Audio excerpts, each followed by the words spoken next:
સાબરકાંઠા જિલ્લાના પ્રાંતિજ ખાતે ખેતીની સિઝનની શરૂઆતમાં જ ખાતર મેળવવા ફરજિયાત કરવામાં આવેલી એપ્લિકેશન ખેડૂતો માટે માથાનો દુખાવો બની છે। પ્રાંતિજ ખાતે ખાતર લેવા આવેલા ખેડૂતો એપ્લિકેશન અને સર્વર ડાઉનની સમસ્યાને કારણે ખાતર ન મળતા ખેડૂતોમાં ભારે રોષ ફાટી નીકળ્યો હતો। પ્રાંતિજ તથા તાલુકાના મોટી સંખ્યામાં ખેડૂતો the Prantij group multipurpose service cooperative society limited Prantij ખાતે એકત્રિત થયા હતા અને એપ્લિકેશન વિરુદ્ધ સૂત્રોચ્ચાર કરી વિરોધ નોંધાવ્યો। ખેડૂતોનું કહેવું છે કે જો સરકાર આ એપ્લિકેશનની વ્યવસ્થા પરત નહીં ખેંચે તો આગામી દિવસોમાં ઉગ્ર આંદોલન કરવામાં આવશે। પ્રાંતિજમાં ખાતર માટે એપ ફરજિયાત કરાતા ખેડૂતોમાં રોષ, એપ નહીં હટે તો ઉગ્ર આંદોલનની ખેડૂતોની ચીમકી, ખાતર માટેની એપ બની ખેડૂતોની મુશ્કેલી, પ્રાંતિજમાં ઉગ્ર વિરોધ। ખેડૂતોએ જણાવ્યું કે તાલુકાના મોટાભાગના ખેડૂતો પાસે સ્માર્ટફોન નથી, જ્યારે ઘણા ખેડૂતો સામાન્ય ફોનનો ઉપયોગ કરે છે।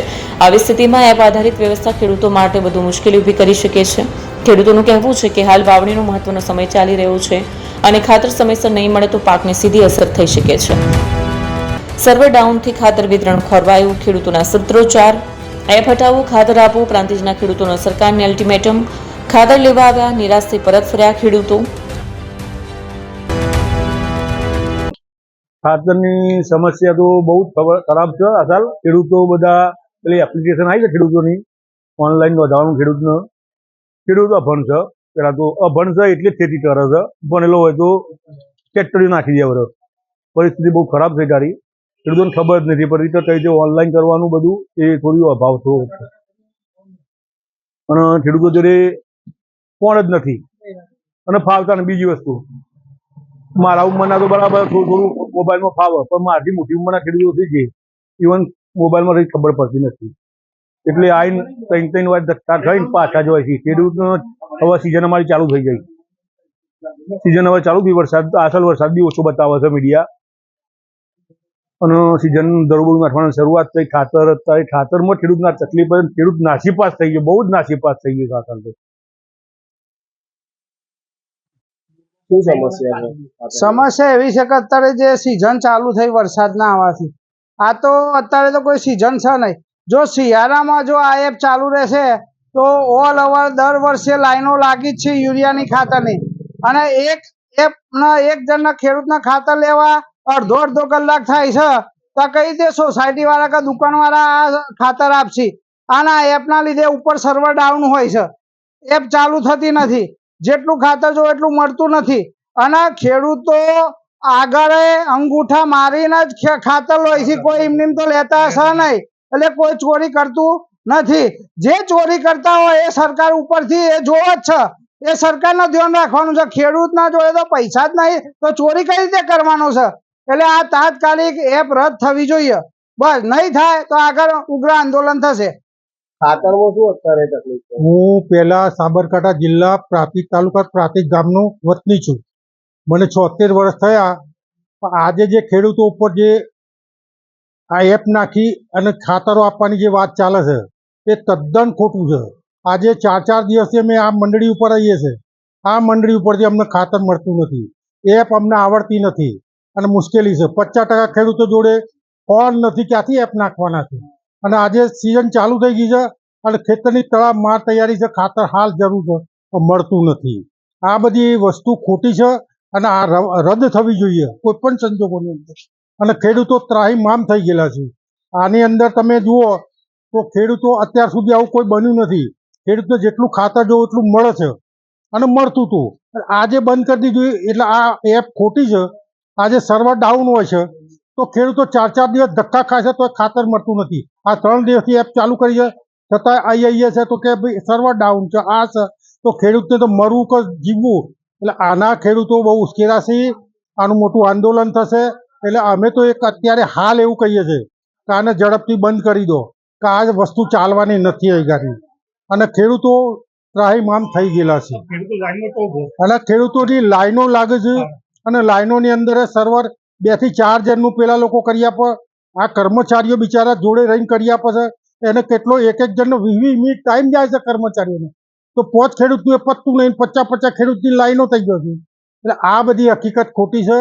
આની અંદર તો ખેડૂતો પાયમાલ થઈ જશે અને મંડળી નુકસાનમાં જશે, કારણ કે મંડળી 2-4 જણને માલ આપી અને માલના સ્ટોક ભરી રાખી અને એને મંડળીનો વ્યાજ ખાત પડશે, અને અમારે તો એ ઉધાર માલમાં લેવાનું હોય અને બહુ મુશ્કેલી પડી ગઈ છે. એટલે મંડળી અમારી જો આ ચાલશે તો આ મંડળી 101% 2 વર્ષની અંદર ઉઠી જશે. અને જિલ્લાની અંદર ફર્સ્ટ નંબરની મંડળી આ છે. તો આ મંડળીનો હું ઓપિનિયન આલું 2 વર્ષની અંદર આ ચાલશે તો મંડળી ઉઠી જશે. અને આવું તો આખા જિલ્લાની અંદર મંડળી ઉઠી જશે. એટલે સદંતર અમે તો ખાસ વિનંતી કરીએ છીએ ગુજરાત સરકારને કે કેન્દ્ર સરકારને કે તાત્કાલિક આ વસ્તુ રદ થવી જોઈએ. રદ નહીં થાય તો ઉગ્ર આંદોલન થશે. અસ્તુ. ઉલ્લેખનીય છે કે રાજ્ય સરકાર દ્વારા હાલ સાબરકાંઠા અને નવસારી જિલ્લામાં ખાતર વિતરણ માટે એપ્લિકેશન આધારિત વ્યવસ્થા અમલમાં મૂકવામાં આવી છે. જો કે આ નવી વ્યવસ્થાને લઈને ખેડૂતોમાં ભારે સંતોષ જોવા મળી રહ્યું છે અને પ્રાંતિજમાં તેનો વિરોધ ખુલ્લેઆમ સામે આવ્યો છે.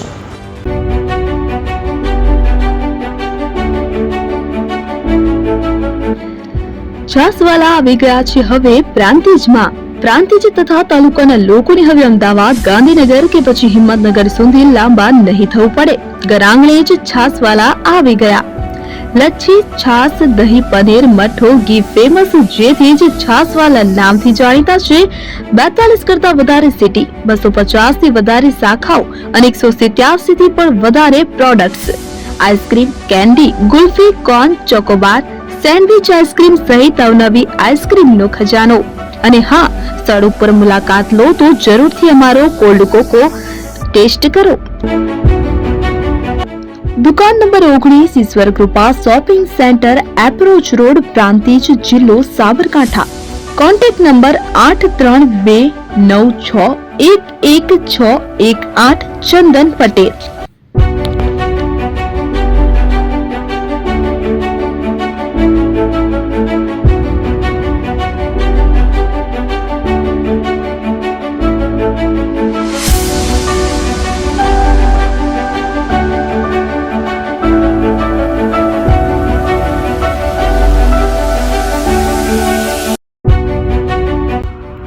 એપી જ્વેલર્સ સાબરકાંઠા અરવલ્લી જિલ્લાનો વિશાળ એકમાત્ર શોરૂમ પ્રાંતિજ ખાતે આવેલ છે.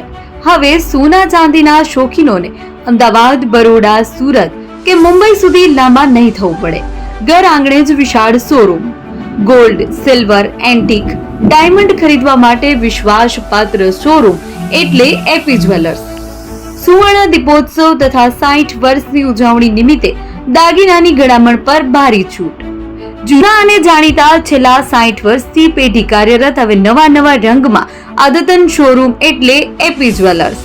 સોના ચાંદીની વધારે અવનવી વેરાયટીઓ, ડિઝાઇન હાજર સ્ટોકમાં એકમાત્ર એપી જ્વેલર્સમાં જ જોવા મળશે. મંગળસૂત્ર, બ્રેસલેટ, બંગડી, એન્ટિક સેટ, પાટલા, વીટી સહિતની અવનવી હાજર ડિઝાઇન સાથે સેટ તથા ઓર્ડર ઉપર બનાવી આપવામાં આવશે. તો આજે જ એપી જ્વેલર્સ શોરૂમની મુલાકાત લો અને મનગમતા દાગીના ખરીદો. વડીલો તથા વિકલાંગો માટે લિફ્ટની સુવિધા તો ખરી જ.